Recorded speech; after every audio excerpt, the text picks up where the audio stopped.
Para. Welcome to Weekly Poke World. We are here to provide with you worldwide Pokemon trainer interest. The guest trainer for today is Chris Gallardo, and here is our host, John Jackson.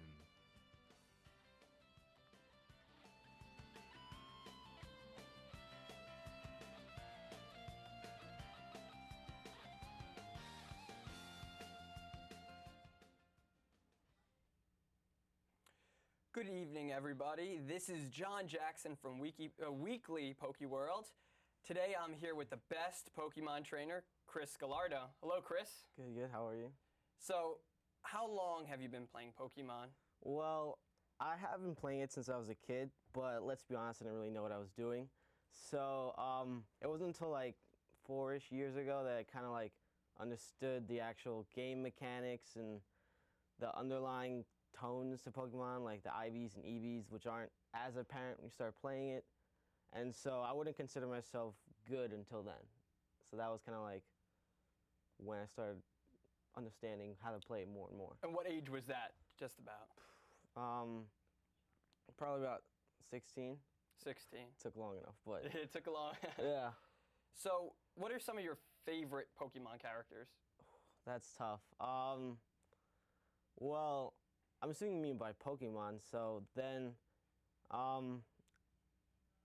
like a lot of them from the third generation, so like Blaziken or something like that, just because he's like a fire fighting type, and it's like really cool. He's also effective against a lot of things. Mm-hmm. He has his weaknesses, but that Mewtwo's always a classic.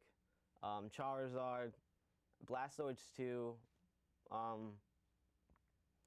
tend to like more faster Pokemon, just because like you get to like go first in battles. They tend to be a little bit more frailer, but it's like a trade-off. And how about your Pokemon in that third version that you mentioned? Who would you typically pick first when they gave you the choice? I always pick Torchic just because like all of those starters from that generation are really good. And I would pick all of them, but probably Torchic just because again he evolves into Blaziken, so he does well against all the gyms. He's effective against many things, and he's good in the meta game. And he has a Mega Evolution. That trio is your favorite trio? Yeah. Out of any of the starters that you start with in Probably any of the versions? Yeah, probably above the original ones. Okay, so what made you become a Pokemon trainer? And what are some of the amazing stories of catching some of those specific Pokemon? What made me? Probably seeing a bunch of people play the game, and I was like, wow, this is really cool. I kind of want to play it myself. And I got it when I was in like 2004, like Ruby and stuff like that. Probably also is the reason why I like that generation the most, because that's what was out when I first got it. Yeah, the nostalgia factor. Yeah, right? yeah, it really like adds something to it. It has 2 stories. I don't know, well, in like Gen 1, there's always Mewtwo. Yeah. And it always kind of sucks to catch him because it's like the end of the game, you have to do everything, beat the Elite Four. Then you have to go to this cerulean cave, go all the way to the bottom. But, pro tip for all you kids out there, is save your 1 Master Ball. You know how they'll give you 1 Master Ball in that game? Save it. Don't use it on the 3 legendary birds. Save it for him. Because without that, Mewtwo is really hard to catch. You get him at level 70. He has moves like Recover, and like he's already the strongest Pokemon in the game. So I would save the Master Ball for that. Absolutely, yeah. The first time I had the Master Ball, I think I used it on like a level 10 Pokemon, something random, but you know, because I thought it was going to continue, there were going to be more Master Balls, but there's only one, just the one. Yeah. So what's, actually, currently America is booming with the new Pokemon game, Pokemon Go. What do you think about that program? It's fun. I mean, I'm not the biggest fan of it, just because it's not really a game, a Pokemon game. It's not the same thing. Because it's on the phone, right? It's a on little the bit phone. different. You don't Actually, like, a lot different. Yeah, you don't like really battle people at all. You have to like, there's no set place of where to get each Pokemon. You kind of it's just kind of random. You can't really pick its moves. And there's no Elite Four and stuff like that. It's not even a story, so like, I'm not the biggest. It's fun, but it's not as good as the original. Yeah, so Pokemon you're games. not really the biggest fan compared to, many of the other people because that was a pretty popular game over the summer. It really was. Yeah, a lot of people liked it, but, if you were to rate it out of 1 out of 10, what would you give it? Probably give it like a 6 or 7. Okay, yeah, so it's still decent, but not as good as the other ones? Nah, yeah, not even close. So you mentioned your favorite version was the third one, right? Yeah. Can you name some of your other favorite versions or some of your least favorite?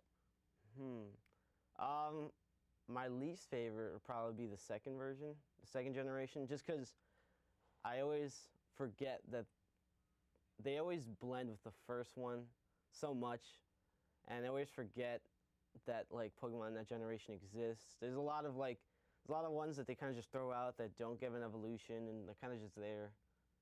So I'd probably say that's my least favorite.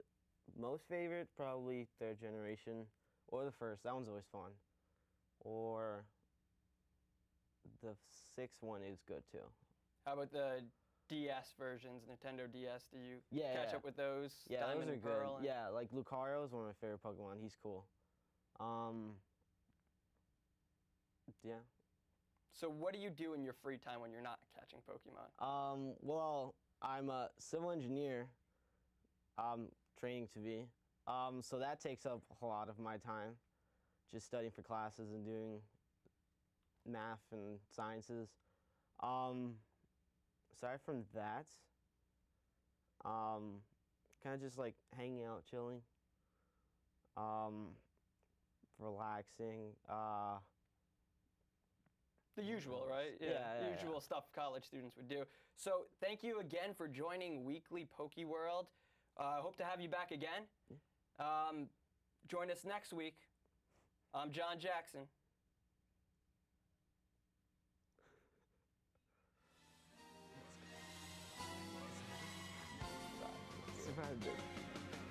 That is it for today. Thank you for being with us today. For the next week, we will be meeting with one of the most famous Korean Pokemon trainers in the world, Jihoon Han. He will be talking about the legendary Pokemon he got from North Korea. This was Ramsey Para. Bye-bye, and see you next week. Please.